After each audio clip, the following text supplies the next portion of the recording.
What is up, Nuggets? It's your boy, Killer Pizza here with a brand new video for all you rascals and rapscallions out there. Now, first of all, with this coronavirus outbreak, I would like to say I hope everybody is doing okay. I hope you guys are staying safe out there, or staying safe in there, in this little quarantine. I mean, I've been still going to work every day, but when it comes to the weekend, I am not leaving my house. I am good on that. So this is actually kind of inspired by what's going on in the world right now. This review, where I started seeing those videos online of Shaun of the Dead clips of them talking about going to the Winchester, and I thought, what better time than now to do a little review of Shaun of the Dead. And yes, I do consider this a horror movie, though I do see it as comedy. If I had to pick one comedy or horror, I would put it in the horror category based on the content, which is a whole another concept of video I want to do in the future. What defines comedy horror or horror comedy? The debate all started when I was trying to organize this stuff by genre on my shelf, but that's a whole nother video, like I said. So we're going to talk about 2004's Shaun of the Dead, directed by Edger Wright, co-written with Edger Wright and Simon Pegg, starring Simon Pegg and Nick Frost. Now, this is obviously like a parody of a zombie movie, but nobody probably could have predicted how good this movie actually would be, and through time, like the legacy it has. So, right off the bat, we got our main character, Shaun, and he's got his best friend, Ed, right here. And Ed's kind of like a couch surfing kind of loser kind of friend that Shaun keeps around and whatnot, but it's kind of like hindering his relationship and everything. So we get right into it right off the bat at the Winchester pub, where he's kind of on a little date with his girlfriend Liz, and she's kind of telling him like, you're not going anywhere in your life. I don't know if I can keep doing this. I want to live life. I want to experience things. So Shaun kind of makes an offer to take her out to this fancy restaurant to prove to her that, like, it's more than that. I love you, yada, yada. So the day goes on the next day, and shows a little background stuff of his job. He's an electronic salesman, no direction, kind of not liking his life too much. His roommate's an asshole to him based off of his displeasure for Ed, mooching off of them. He's got a weird relationship with his stepdad that he doesn't like. He's never introduced his girlfriend to his mother. So, I mean, he's kind of just treading along. So we get to the point where the date is set up, or not set up, because he actually never got reservations for the date. So he calls up, the place is all booked up, so we can't get a seat. So he tries to call Liz. She's pissed. He goes to her apartment, tries to talk to her, and that's when he gets dumped and just devastated. Shaun is wrecked. So in order to try to feel a little better, they go to the Winchester, him and Ed. And he's all upset, but pint after pint after pint, they loosen up. And I've heard a lot of people review this before, saying like Ed doesn't have any redeeming qualities. He's just kind of an asshole the whole time. But like, he is there for Shaun. He is the one that kind of makes Shaun start laughing and feeling a little better. Then they get all messed up. And this is like the first scene where they tease zombies in the movie. Where like they're there after hours because they know the owners, and zombies are banging on the doors. And the owner says, sorry, we're closed. Thinks it's just some drunks trying to get in. And as they're walking back, Ed and Shaun, drunk from the bar, a zombie is in the alleyway, and they just think it's some drunk dude. And so little fun touches like that in this movie. Really good like production, really good filming in this overall. So cut to the next scene. Shaun's waking up with a total hangover, and they actually did this really sweet scene earlier in the movie where it was like a one take shot, which I love when I see that in movies. It's him walking out his front door, and he goes to this corner store to get something. It's like maybe a block away, so it's like a good minute long shot, which they did earlier when he was sober, but this time he's hungover, and the world is completely in hysteria. So like the whole time he's walking up the store hungover, there's all this chaos and zombies. He walks past like a good 5-6 zombies without even noticing. Like little details, like he opens up the door to get his pop in the fridge, and there's bloody handprints on it, and he doesn't notice. And he makes it back to his house, which is another one of my favorite scenes in this movie. He starts flicking through the channels, and a shout out for having like the Smiths in this part, in the song Panic, but Panic in the Streets of London. But every channel he changes is like forming a sentence to explain the outbreak. But he's not really paying attention until Ed's looking out the window and he says there's a girl in the backyard, and they think she's just really drunk. And they go out there. The girl's kind of coming at them and they're laughing it off, but Shaun pushes the girl. He warns her, get away from me, get away from me. He pushes her and she falls through like I don't know what it is exactly. It was like a, can't remember off the top of my head, like a metal post or something, but the girl goes right through it and stands right up, and they have this cool shot of like the hole through her body, and the camera angle is shooting through the hole to show their reactions, which is pretty cool too, because like for a comedy parody of a zombie movie, you could easily like go weak on the effects or the gore, but they don't in this movie. Like it's pretty legit.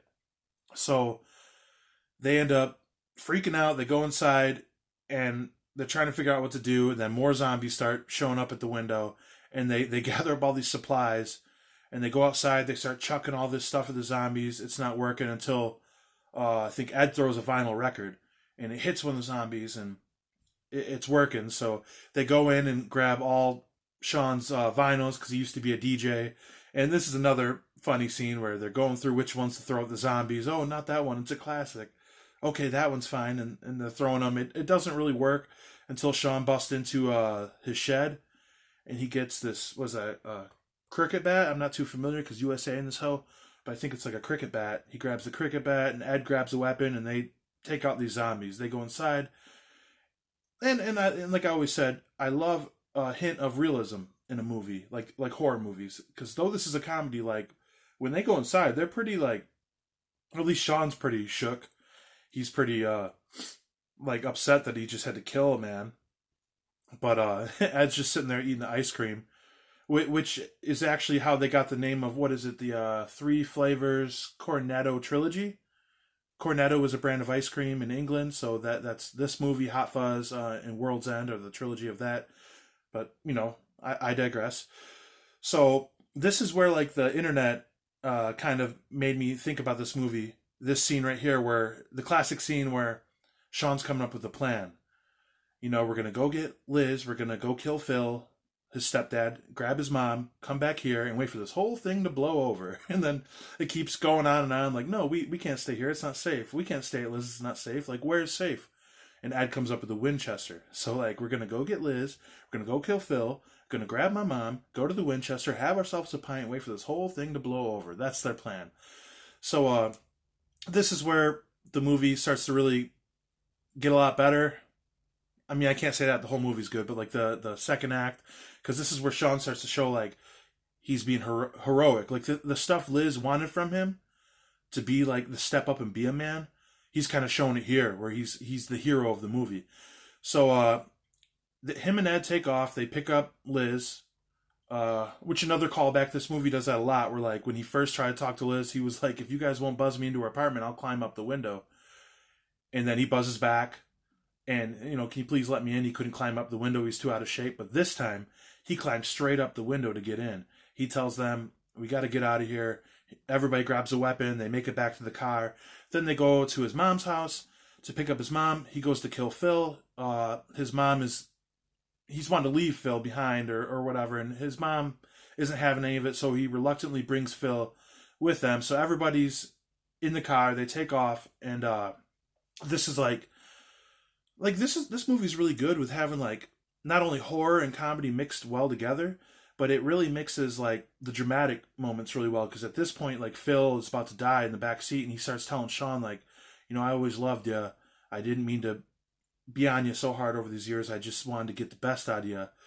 And he's getting all upset, and Shaun's yelling at Ed, turn the radio down, turn the radio down. He's crying. He's like, what's wrong? He goes, well, my dad just died. I need a moment. And his mom says, he's not dead. He's awake. So he looks over, and Phil's turned into a zombie. They start panicking. The child locks are in the car. They can't get out. They end up getting out of the car, taking off, and then they get to the point where they look over like a fence after they're hopping through some yards or whatever, and there's like the most amount of zombies you see in this movie, at least up to this point, are in between them and the Winchester. So I can't remember the other girl and guy's names off the top of my head. I know the one guy that's an asshole looks like Harry Potter, and then the other girl, his girlfriend, I can't remember her name. They're Liz's roommates, but she's like an actress, so she says, "Why don't we just act like the zombies?" So that's what they do. They just do their best zombie impression and walk right through the zombies like they're dead. And they get to the front door, and they can't get in. It's locked. So they're trying to come up with a plan, and Ed gets a phone call. He answers it, and Shaun's like, "What the fuck, man?" And they kind of get into it, and this is where he kind of finally tells him how he feels. Like, "You've been holding me back my whole life, this or that." And everyone else is like, "Shaun, Shaun, Shaun." And then when he finally gets his attention, he's like, "What?" Looks up, we got an audience, and it's like this awesome shot of all these zombies just staring at them. And they're stuck in this corner of the doorway of the Winchester. Like, what do? We can't get in. The Harry Potter looking motherfucker wants to smash the windows out. It says that will let all the zombies in. So Shaun comes up with a plan. He jumps up on this big dumpster and starts screaming, "Hey, zombies, follow me, follow me." And he leads all the zombies away from them. And this is when the other guy actually does break the window and they go through. And he's talking all this mess about who put Shaun in charge, what kind of leader is he. And then Shaun makes it through the back door like a hero. Like, "Oh, I'm back," and this is where the cast, the rest of everybody's kind of like, "Oh, some plan. We're just gonna sit in the dark and eat peanuts all day." But like me personally, in the zombie apocalypse, like, doesn't sound too bad. It's not a bad quarantine. Which, side note, when you watch this movie, there is so much you can relate to during this virus outbreak. Where like just puns on how society is, and society's like zombies, and because all this is like from a virus in the first place. So I'll have my cricket bat ready. But anyways, all is good in this bar. Shaun goes in the back to try to hit the circuit breakers to get a little electricity. And when he goes back there, he turns the lights on. He notices all these zombies are at the back door. So he comes back up. Just looks like he's seen a ghost. He tells Liz, like, "They followed me. They're outside." And they're like, "Okay, we just have to be quiet." And that's when Ed puts coins into the arcade machine, and the machine just starts going off, and they scream, "Ed, no!" They try to unplug the machine, and this gets all the zombies' attention, and this is where the movie just breaks down into pure chaos. The owner of the bar ends up coming out, and one of the most classic scenes of the whole movie, the jukebox comes on, and they're like, "Who's playing Queen?" And "Don't Stop Me Now" by Queen is playing, which is a very favorite on the road for the Freebirds. I must say, I'd shout out to my birds. But yeah, they have this really cool scene where Liz, Ed, and Shaun are hitting the bar owner with pool sticks to fight him off, and they're perfectly in the tempo with the song "Don't Stop Me Now." 1, 2, 1, 2. He shouts at the other guy, the Harry Potter looking guy, "Go hit the circuit breakers," but he doesn't know what he's doing, so he's flashing on the lights and everything. So the zombies are getting more crazy and reckless. They end up finally putting the bartender down after a fire extinguisher and some other type of stuff. And then this is where the movie gets really serious, where it's shown that the other guy, Harry Potter, I keep calling him, he's had feelings for Liz, so this is kind of why he's being an asshole to Shaun, and Shaun's upset about the whole situation, and this is where Shaun's mom shows Liz that she's been bitten by a zombie when they were passing through the yards. And the one guy, Harry Potter, pulls a shotgun. The shotgun above the bar, by the way. That the running gag is that it's not a working shotgun, but it is a working shotgun. He says, "We gotta kill her now." And Shaun's in tears, like, "You can't kill her. She's my mom." And they're going back and forth. And this is the final act of the movie, and it gets so emotional. Like, for a movie to take you on so many different levels of just like, okay, here's the comedy, here's like the real life drama, here's the gore, here's the horror, real life situations. It's like, I was afraid I was going to rant too much in this video. I'm about 15 minutes in, so I'm doing better than I thought I would. But this movie is amazing in that sense. So they have to kill Shaun's mom, spoiler alert. And Shaun wants to be the one to do it. She turns, he's crying, does it. Very sad moment in the movie. I wasn't going to give that part away, but I have to talk about this part after where like the windows get broken and Harry Potter gets pulled out through the window by the zombies. And a great shout out to George Romero's Day of the Dead, because obviously the name of the movie is a pun on Dawn of the Dead by George Romero, and the whole movie is kind of a tribute to the Romero series, Night of the Living Dead, Dawn of the Dead, Day of the Dead. But this is a really good reference to Day of the Dead, where the guy we dislike the most gets pulled through the window and he gets ripped apart just like Rhodes in Day of the Dead, and it's gnarly. It's pretty cool. So he gets torn apart. His actual girlfriend, I want to say it's like Diane or something, the girl that was the actress, the other roommate, she ends up going after him and opens the door, and all the zombies come in. They hop the bar. They said Shaun pours liquor all over the bar, hits it with a match or a lighter, so the bar's on fire around, but they have all these zombies. They're completely surrounded. And then the only way they figure out how to get out of there, Ed says there's like a cellar. So they go down the cellar, and it's Ed, Liz, and Shaun, and they're completely fucked. And this is where heroes become heroes. There's only one way out of this. I don't want to spoil the very end of this movie, the last 15 minutes. If you want to check it out, you should watch it. But yeah, I mean, what else can I say? I'm missing out on so much stuff I want to talk about, because this movie is that great. They do a lot of good like side swipe shots, if you can call it that, with the camera. There's a lot of like these really quick close-up shots like throughout the movie that I first seen in like Requiem for a Dream. But yeah, this does the zombie genre justice, because trust me, I've seen a lot of really shitty zombie movies. Like, I don't even count any. There's like 6 Return of the Living Dead movies, and most people don't like the third, but I only count the first three. You know what I mean? So this one really stands out, and it does a good job to grip you in every emotion. It could be scary at times, it could be gory at times, it could be relatable, it could be funny. The acting is amazing. All Simon Pegg movies are great, and I highly suggest checking this one out. I always have a weird time wrapping up these videos because I don't know what I should necessarily say. But I suggest getting this one. Obviously, you can't order it off Amazon right now, which even when you did, it's pretty cheap. I think this was $6, $7, $8 only, something around that range. But there's got to be a platform out there that has this on there, whether it's Netflix, Hulu, even YouTube. You might be able to find a Daily Motion. I don't know. I don't really have any streaming services anymore because since I've started collecting. Which, on a side note, I've heard certain people criticize me collecting so many movies when everything streams. But who's laughing now in the quarantine? Got all this content.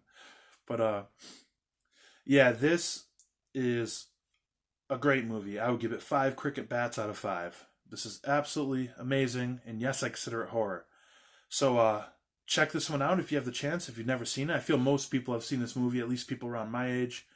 But other than that, you guys just stay safe out there. Don't believe everything the media tells you. I don't want to get too much into that, but they tell you what they want to tell you. This is definitely an epidemic, and I'm kind of disappointed in the way society has acted, kind of like animals out here during this. Everybody needs to relax, think about your next move before you make it, But anyways, you guys, wash your hands, stay clean, stay 10 feet away from people, like they said, which is a great excuse if you hate people like me.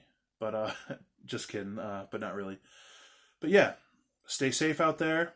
If there's any other movies you want me to review or suggest for you guys to check out, let me know. We'll get through this quarantine together, at least when I have to go back to work Monday. But other than that, blood, guts, gore. I'll check you guys next time.